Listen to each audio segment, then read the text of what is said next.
Добро утро отново. Както вече сме анонсирали, започваме една поредица от разследвания на тази сутрин, която сме кръстили Пътят на успеха. В нея ще включим разследвания за политици и изобщо представители на всички власти, които в момента са в центъра на обществения интерес, най-вече на това. Мария Цънцарова е с първия репортаж. Става въпрос за Делян Пеевски. Какво предизвика интереса към него? Може би ти да обясниш.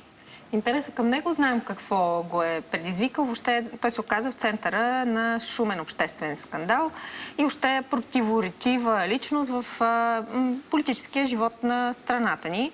А иначе конкретният повод да стигнем така до идеята въобще да проследим пътя на успеха беше едно гостуване при теб, Косо, и при Генка, Камен Костадинов от ДПС.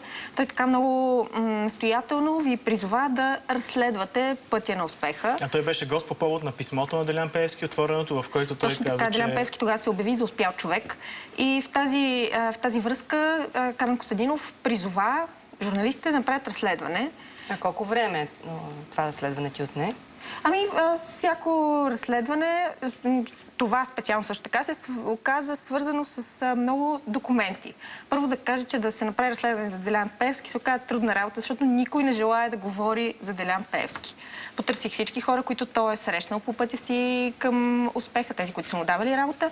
Те не биха желали на този етап да говорят. Как си обясняваш? Иначе само да уточня, че на различни места, до които стигнах, хора казват, това е собственост на Делян Пеевски, това е собственост на Делян Пеевски. А всъщност по документи не е така. В крайна сметка всичко се оказа собственост на една фирма, която няма да ви изненадам, ако ви кажа, че е регистрирана в крайна сметка в офшорни зони. Всъщност, дълго време искахме да направим интервю във връзка с този материал с Делян Пеевски. Да, положихме усилия. СМС съм описала на парламентарната му почта. Така ли, че успеха в крайна сметка какво е? Как един човек се движи в кариерата си. Какво е успеха? Да, наистина, дефинири го като А, Б и В. В крайна сметка, тези три неща, според мен. Къде се намира в професионалния си път? Той очевидно е изминал така богат опит, натрупал във времето. Какво богатство притежава, ако можем така, материално как се чувства. И в тая част се оказа интересно какво има по документи. И какво всъщност се оказва, че може би притежава според разкази на хората, които са много така убедени в впечатленията си и също така влиянието. Ти, ако си спомняш същия месец, когато Камен Костадинов ни гостуваше, Иван Костов направи едно изказване, което шокира, може би, някои от неговите съмишленици, а именно, че не трябва да се демонизира фигурата на Делян Пеевски. Той винаги се чувства поканен да даде интервю за нас. С какво ще да анонсираме твой репортаж и да гледаме? Да уточним само, че части от фактите, които са свързани с имотите на Делян Пеевски, ни изпревариха така или иначе от сайта на Орешарски. Те ги публикуваха първи, но на всички факти, всички документи, свързани с това, сме ги проверили много пунктуално и много задълбочено. И това, на което бих предложила на зрителите да обърнат внимание, е участието на директора на правителствената информационна служба, която се оказва също по някакъв начин свързана с тази фирма, което поставя любопитния въпрос: има ли случайни хора въобще във властта? Противно на твърдението, че няма фигури, които стоят зад правителството. Да, но така или иначе един репортаж по идея на Камен Костадинов. Да го видим. На 33 е, а вече е бил парламентарен секретар и съветник по транспорта. Шеф на борда на директорите на най-голямото пристанище в България. Заместник министър по бедствията и авариите. Отговарял е за държавния резерв. Бил е следовател, а за един уикенд и председател на ДАНС. Сега продължава втория си мандат като депутат. И тази биография се събира в едва 15 години. Вероятно, тези факти от професионалния му път карат Пеевски в писмо до обществеността да обяви себе си за успял млад човек. Аз бих се опитал да направя едно журналистическо разследване кой всъщност е Делян Пеевски. Какво в неговата биография пречи той да бъде... Кажете, кой ще бъде вашия първи източник на информация в това журналистическо разследване? Аз не съм журналист. Ако бях журналист, ще да се от това ще стане на масата. По покана на Камен Костадинов започваме разследване. Първо официалните документи. С последната си декларация Делян Пеевски отчита пред Сметната палата 2 апартамента и къща с двор. Купил ги е в 3 последователни години след 2002. Всички имоти са в София. Другите къщи къде са? А какви са? Делян Пеевски ги купи. Има нов собственик, така известният Делян Пеевски. На него там вече не може да прехвърли. Разказите на хората от Ковачевица не присъстват като факти в официалната имотна декларация на Делян Пеевски. И ако заместните е сигурно, че депутатът от ДПС е собственик на тези къщи, справка в имотния регистър показва друго. Тези имоти не са на Делян Пеевски. Водят се собственост на Алфа Медиа Груп. Тази фирма купува след 2011 от Соня и Стоян Капсъзови семейната им къща за гости в Ковачевица. Едва година и половина по-късно семейството научават, че всъщност сделката, макар и неофициално, е с Делян Пеевски. Доста по-късно разбрах, да, и то разбрах от хора, които са в Ковачевица. Те ми казаха кой се разпорежда с имота. Това, което ми казаха мои бивши комши и приятели, че в къщата се прави ремонт, че ремонта се прави от господин Делян Пеевски. Алфа Медиа Груп, която официално притежава имота, е под шапката на друга фирма. Тя пък е на трета, за да отидем до четвърта и пета на Бахамските и Вирджинските острови, които пък са офшорна зона. Управител на българската фирма Алфа Медиа Груп е Асен Радулов. Кой е Радулов? Разбираме от публикация във вестник Монитор. Описан е като представител на аудиторски екип на нова българска медийна компания. Като такъв, Радулов е човекът, който е инспектирал TV7 преди телевизията да стане собственост на групата. Така се оказва, че видимо доверен човек на майката на депутата Делян Пеевски стои начело на Алфа Медиа Груп. Не открихме управителя Асен Радулов на фирмените телефони. Справката ни показва още, че придобивките на Алфа Медиа Груп са платени в брой или с банков кредит. При сделките с кредитиране, кредиторът е Корпоративна търговска банка. Бившата почивна станция на полиграфическия комбинат става собственост на Алфа Медиа Груп през 2007 година. Твърди се, че сега тя се използва от Делян Пеевски и семейството му. Тук не ни посреща жива охрана, а тази бариера, за която съседи в района твърдят, че е категорично незаконно поставена в рамките на природен парк Витоша. Алфа Медиа Груп е собственик само на сградата, но не и на земята. Въпреки това достъпът до държавната земя е забранен. Делян Пеевски търсим. Няма такъв тук. Имате някаква грешка. А кой живее тук? Никой не живее. Чий е този имот? На кого е? Не мога да ви кажа. На Алфа Медиа Груп. Делян Пеевски е собственик и на имот на гръцкия полуостров Халкидики. Поне според впечатленията на този мъж от Сливен, който охранява къщата в град Палиури. Деляната втората къща. Идва. Всяко лято идва. Той няма това. И този имот се води по документи на фирмата Алфа Медиа Груп. Важен детайл пази историята на Алфа Медиа Груп. Фирмата е създадена през 2004 година от Ани Димитрова. Днес тя е директор на правителствената информационна служба на кабинета на Пламен Орешарски. Фирма, основана през 2004 година от говорителя на правителството, сега е собственик на имоти, които се ползват от господин Пеевски. Госпожо Димитрова, фирма, регистрирана от вас, с това престанете. в момента стопанисва имоти, използвани от господин Пеевски. Случайно стечение на обстоятелствата ли?